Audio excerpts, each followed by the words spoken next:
La belle vie, la belle vie, la belle vie du voleur de livres. Alors, le voleur de livres emprunteur, pour Circule Livre, je me suis donc, sans doute je vais le ramener parce que ça fait tellement, ça a l'air de faire un tel cirque pour un seul livre que j'ai pu prendre, enfin que j'ai pu emprunter, et qui s'appelle Paris, musée du XXIe siècle, le 10e arrondissement, par Thomas Clerc, C-L-E-R-C, paru aux éditions Gallimard en 2007. Ah, encore, ça serait un dernier roman qu'on prendrait, mais là, c'est un livre donc vieux, et même assez vieux, et donc la quatrième de couverture, c'est le 10e arrondissement, compte 155 rues, places, quais, squares, cités, avenues, jardins, boulevards, impasses et passages, que j'ai décidé d'arpenter méthodiquement. Comme le titre Paris, musée du XXIe siècle l'indique, j'offrirai à terme, en commençant par l'arrondissement où je vis, une description générale de la ville. La muséification de Paris n'est pas étrangère à mon propos, mais l'œil en marche découvre tant de pièces insoupçonnées que la ville, par le jeu d'une exposition, rescintille.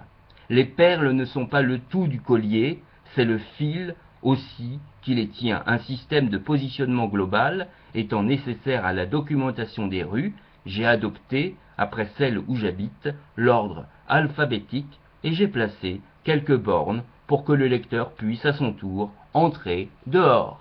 Voilà, et là, le début, par exemple, c'est pour entrer toi, dans le vif du sujet.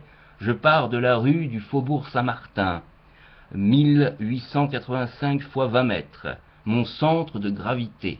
Sur la façade du 1, alors on ne sait pas si c'est le 1, je pense que c'est le 1, en lettres, alors ça ressemble à un I, mais il faut dire 1, apparaît en lettres de métal centre de santé, un travelling arrière, et le voilà métamorphosé en marchand de vêtements pour enfants, comme un néon sur les murs d'une galerie.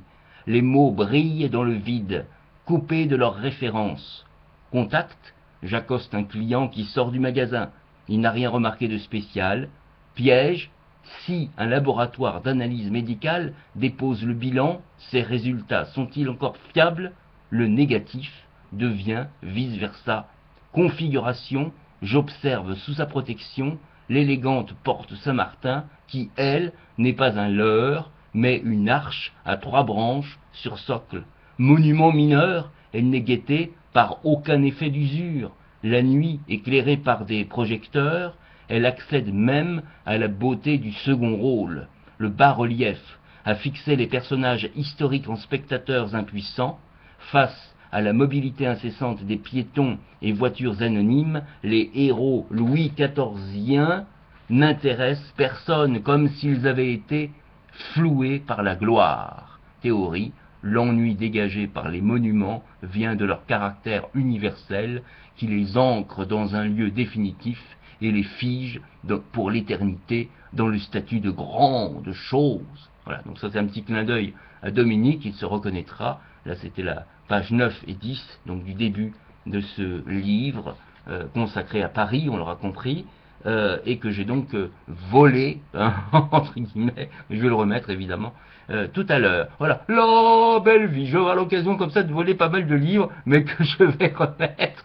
On aura l'occasion de dire Cham le voleur, oui, le voleur d'un jour, alors à ce moment-là. C'est pour ma petite rubrique des livres, des petits coups de cœur, tu vois, sur Paris.